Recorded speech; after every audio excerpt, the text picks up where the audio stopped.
tá aí, né? Ezequiel capítulo 4, acompanhe com a gente aí. Vamos lá. Agora, filho do homem, apanhe um tijolo, coloque-o à sua frente e nele desenhe a cidade de Jerusalém. Em seguida, cerque-a e erga obras de cerco contra ela. Construa uma rampa, monte acampamentos e ponha arietes ao redor dela. Depois, apanhe uma panela de ferro, coloque-a como muro de ferro entre você e a cidade e ponha-se de frente para ela.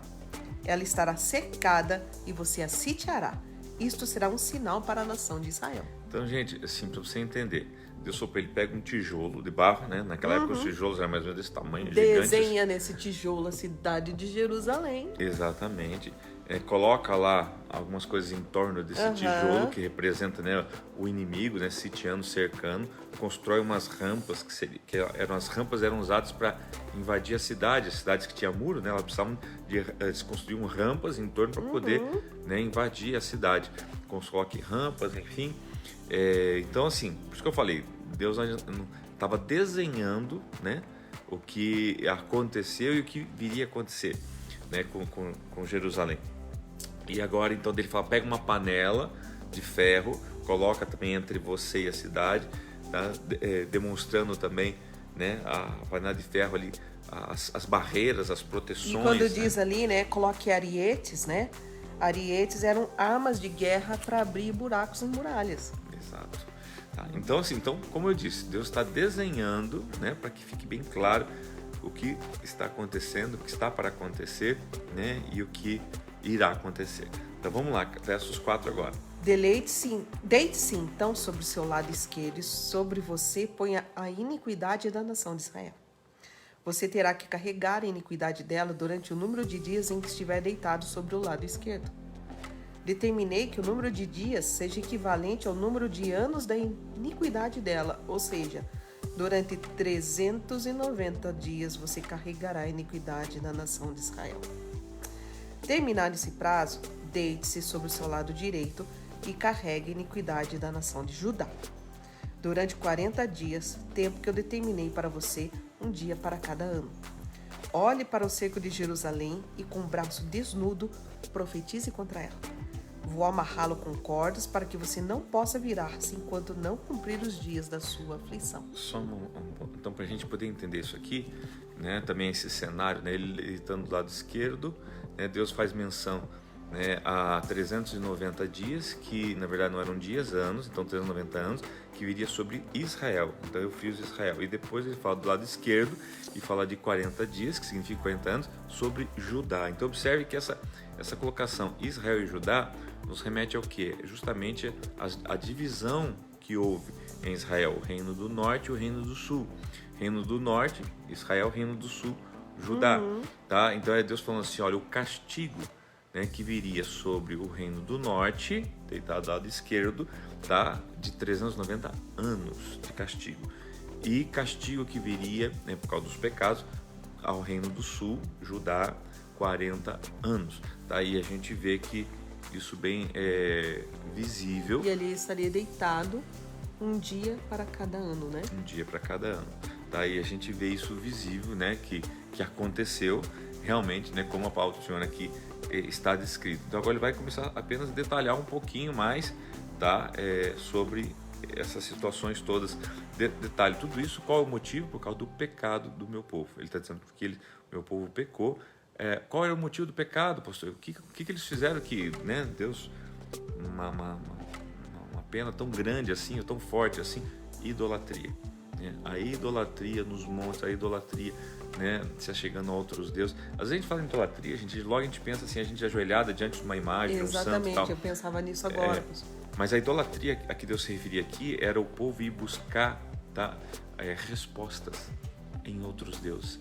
Sabe aquela coisa assim, minha amiga disse que tem uma mulher ali que vira umas cartas ali, diz o nosso futuro e tal. É uma idolatria. Você está indo buscar em outras fontes algumas respostas acerca disso. Tem uma cigana lá que lê a mão, né, não sei o quê. Idolatria. Tem um lugar lá que tem uma pessoa que faz umas orações pela gente, umas rezas, enfim, tá? E sempre tem umas palavras bonitas para falar pra gente, coisa e tal. Eu vou lá.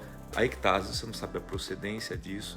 Até você vai pra pessoa achando que às vezes é cristã, é protestante, é evangélico, etc. Às vezes você tá na mão lá do macumbeiro evangélico e não sabe disso, tá? Só porque tem umas palavras, Deus chama isso de idolatria. Deus chama isso, por que idolatria? Você está indo atrás de uma pessoa, tá? Que em busca de uma resposta, tá? Agora eu digo para você assim, por que você precisa ir atrás de uma pessoa se você já tem um pai, uma mãe, se você já tem um Deus, se você já tem uma igreja, por que você precisa ir indo atrás de uma pessoa para isso? Tá? Ou colocaram aqui, né, respostas em signo também, né? A pessoa que vai... Signo, exatamente. Né? E é tão comum, o que é bom eu retenho, o que é ruim, né? Então a gente vai ali logo dar uma olhadinha no signo, né? Obrigado pela contribuição, muito bom. Também, idolatria, tá? Então assim, e Deus estava farto disso. O povo, porque o povo assim, não, Deus é o Criador, é meu Deus, não sei o quê, mas, gente, bastou ver um foguinho estranho, já estavam correndo atrás.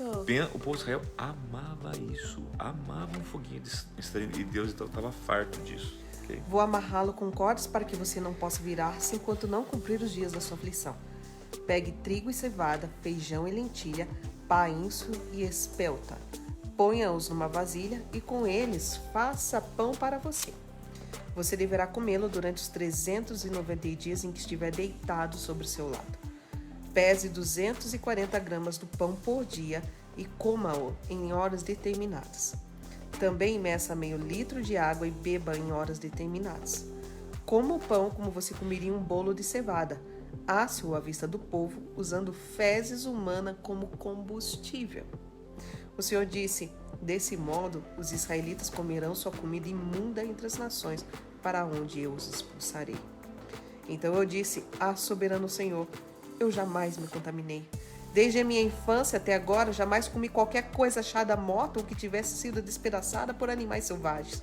Jamais entrou em minha boca qualquer carne impura. Está bem, disse ele.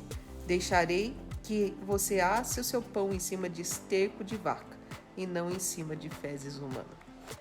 E acrescentou, filho do homem, cortarei o suprimento de comida em Jerusalém. O povo comerá com ansiedade comida racionada e beberá com desespero água racionada, pois haverá falta de comida e de água.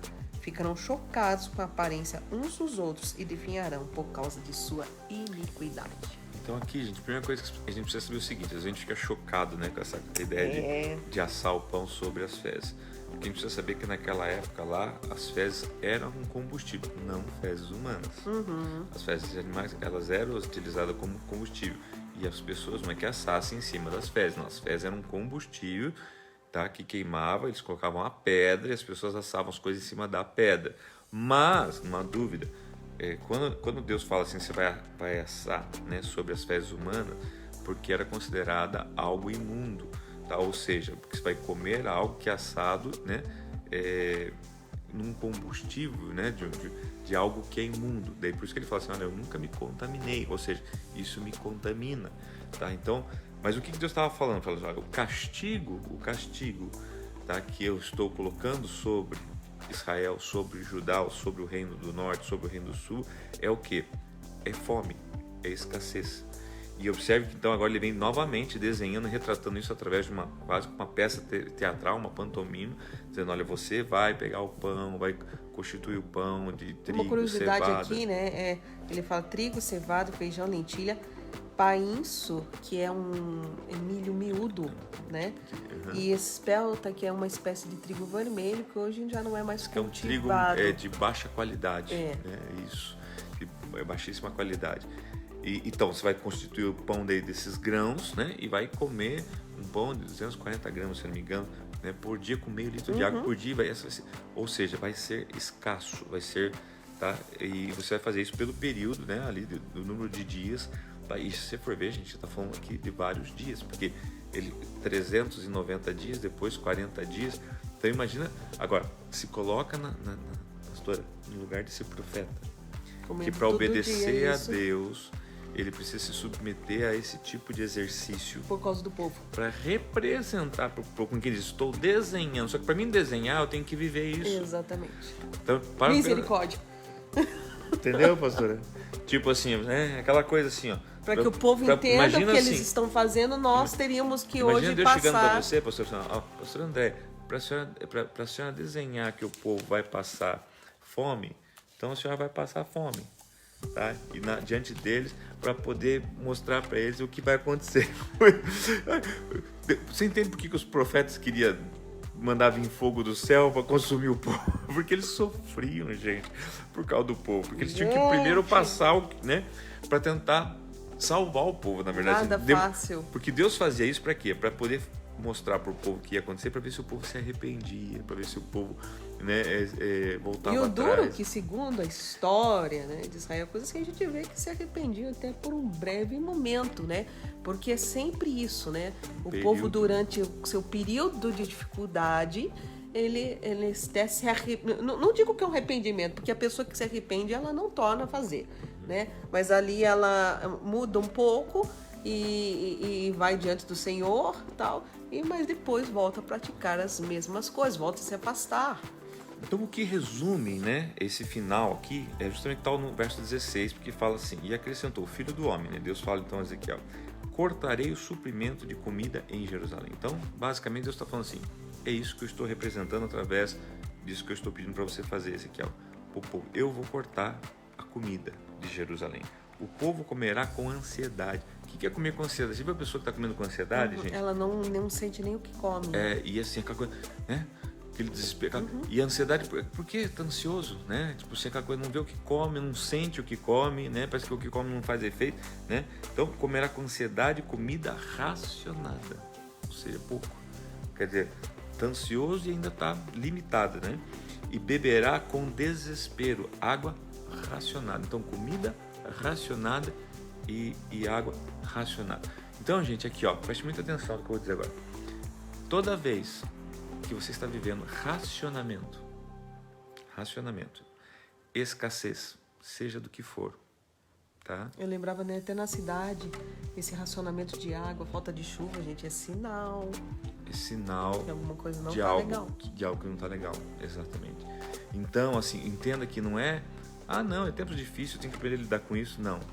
É tempo Ontem difícil. choveu tanto, né? Fiquei assim, feliz.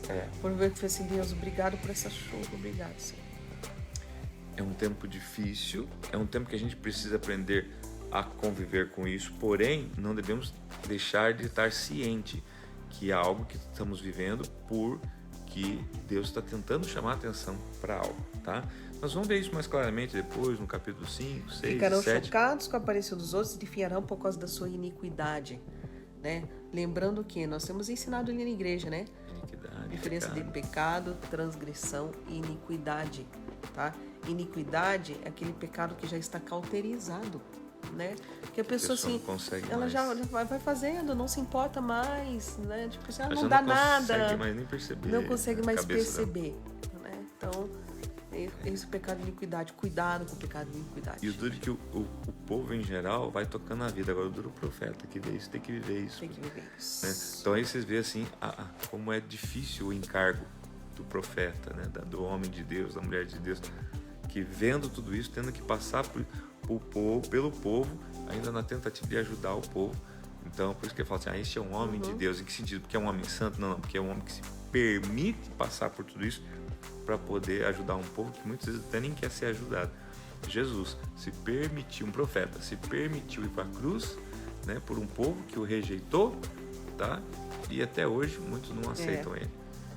Rapidamente, para você entender aqui, questão de pecado, transgressão e iniquidade, gente, imagine que você vai a um lugar que você não conhece as leis de trânsito, tá? E você, por desconhecimento, você entra numa rua contramão. E devido aos outros carros dando sinal de luz, você percebe que você entrou nessa rua contramão. O que você faz? Você faz o retorno, né? Dá a volta ali e segue por uma rua correta, né? Você entra na primeira vaga, tá? Isso é pecado. Você tomou consciência de que algo era errado, tá? E tornou atrás. Mudou a direção quando você se deu conta, tá? Você vai de novo para esse lugar. E daí agora você já sabe que ali é contramão. Porém, mas onde você vai é ali no meio. E de repente você meia quadra. E você tem que dar uma big de uma volta para lá e não tem guarda de trânsito ali. Não tem, o trânsito tá tranquilo, é um feriadão, não tem ninguém. Puxa, eu vou rapidinho ali, tá? Então, quando você faz isso conscientemente, isso é uma transgressão, tá? Daí, passa o tempo, já deu certo, você não foi multado, não tinha guarda. Uma, duas, você três vezes. E você torna a fazer isso. Vira hábito. Vira hábito, isso é uma iniquidade. Porque daí você já cauterizou a sua mente, você já pegou as desculpas, falou assim, não, Deus entende. Normal. Não, Deus me entende, Deus sabe que é difícil para mim, né? Como é difícil, não, mas é só uma coisinha aqui. Então, assim, daí isso é pecado de iniquidade, gente, isso faz separação entre nós e Deus. Nós temos que cuidar, gente. Se pergunte o que tem sido pecado na sua vida, o que tem sido transgressão, o que tem sido iniquidade. E a gente vai ver, a gente fala iniquidade, não? Imagine eu iniquidade. Gente, quantas pessoas estão perecendo porque estão nisso. Que a gente tem coisa que a gente nem percebe, não consegue avaliar. Tá, né? Exato. É uma só mentirinha o Espírito aqui. Santo. Uma mentirinha aqui, outra aqui. A mentirinha, né? Mentirinha. A mentirinha. A mentirinha. É isso aí, gente. Então...